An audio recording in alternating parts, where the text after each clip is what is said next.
Welcome to 4.5 Exponential and Logarithmic equations. Today we're going to focus on exponential equations, and there's kind of three different scenarios that we're going to come across. But that leads us to the equality of exponents theorem, meaning if I have two exponentials on each side and my bases are the same, then those powers, those exponents, also have to be the same. Okay? Now remember, our base is always bigger than 0, and it's never 1. Okay? So we're going to look at this first example, and we're going to use that concept. So whenever we have an exponential equation, our number one goal is to get common bases. So since 2 is my smallest base, I want to see, can we rewrite 32 so it's 2 to some power? So it's really important that you know your powers, okay? And so what I should recognize is that, hey, 32 is really 2 to the 5th power. So now that we have our bases the same, 2 and 2, we can go ahead and zoom in on those exponents. And we can say, well, that means x plus 1 has to equal 5. And then we just go ahead and we solve from there, and we get x is 4. Taking a look at the next example, we have 4 to the x equals 25. Again, my first thought is to get common bases because it's much more efficient. So since 4 is my smallest base, I ask myself, well, is there a way we can rewrite 25 so it's 4 to some power? And we know 4 to the first is 4, 4 squared is 16, and 4 cubed is 64. So that's not 25.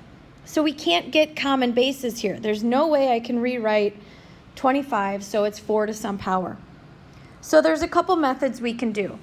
Method number 1 is to convert this to log form. Go ahead and do that now. So identify your base, raise it to the other side, and set it equal to that exponent. So what you should have gotten was log base 4 of 25 equals x.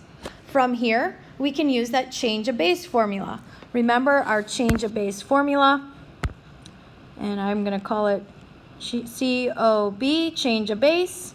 If I have log base b of a, that change of base is log of a, their argument, over log of b. Okay, so if we do that here, we would get log of 25 over log of 4, and now we just throw it onto our calculator to get our final answer here of 2.3219. The other method, if we can't get common bases, is to take the log of both sides. So my first step would say, okay, I'm going to take the log of both sides. So log of 4 to the x equals log of 25. Now using our log properties, we know we can move our power to become the coefficient. So this really becomes x times the log of 4 equals the log of 25. Now how do we get x by itself? We simply divide by log of 4. And now we can go ahead and plug into our calculator. So what you should notice is we eventually get down to what we did above using that change of base formula. Okay? It's just a matter of preference. It doesn't necessarily matter which route you take in this instance. Sometimes method 2 is the only route we can take, and that's leading us to our last example. In part B, what we should notice is we have 3 to the x on the left and 2 to the 3 minus x on the right. We have two exponentials on each side, both with different bases, a base 3 and a base 2. And I've got x's on both sides.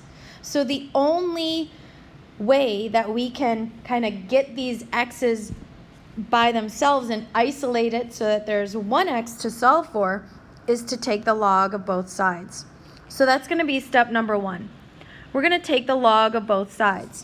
Now what we should remember is using those log properties, we can take these exponents and move them to the coefficients.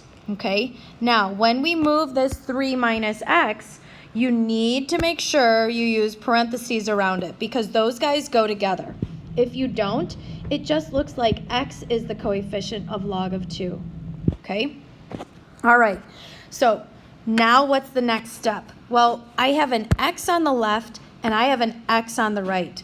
we need all of our x's on the same side. So the first thing we're going to do is we're going to distribute the log of 2 to both of these inside. And when we do that, we get 3 times the log of 2 minus x times the log of 2. Okay, we still have an x on the left, and we still have an x on the right. So what I'm going to do is I'm going to take this guy right here and move it to the left, okay? So that my x's are all on the same side of the equation. So what does that look like?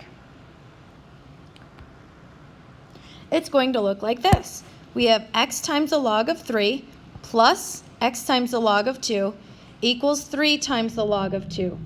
All right, so what we should notice is that each term on the left has an x. So what we can do is we can factor out the x.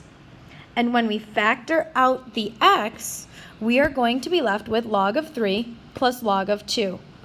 And now what we want to do is we want to condense these guys, all right? So we can use our log properties to then condense the left side here and the right side here. So by condensing, I notice that it's a plus, so that means we're going to have one log term where we then multiply those arguments. And for this over here, we can move this this coefficient to the power. So our condensed version becomes x times log of 6, 3 times 2 is where we got 6, equals log of 8. 2 to the third power is where we got 8. And now how do we get x by itself? We simply divide both sides by log of 6. And then we can throw that onto our calculator. If you have questions on any of these 3 examples, make sure to ask in class next time we see each other.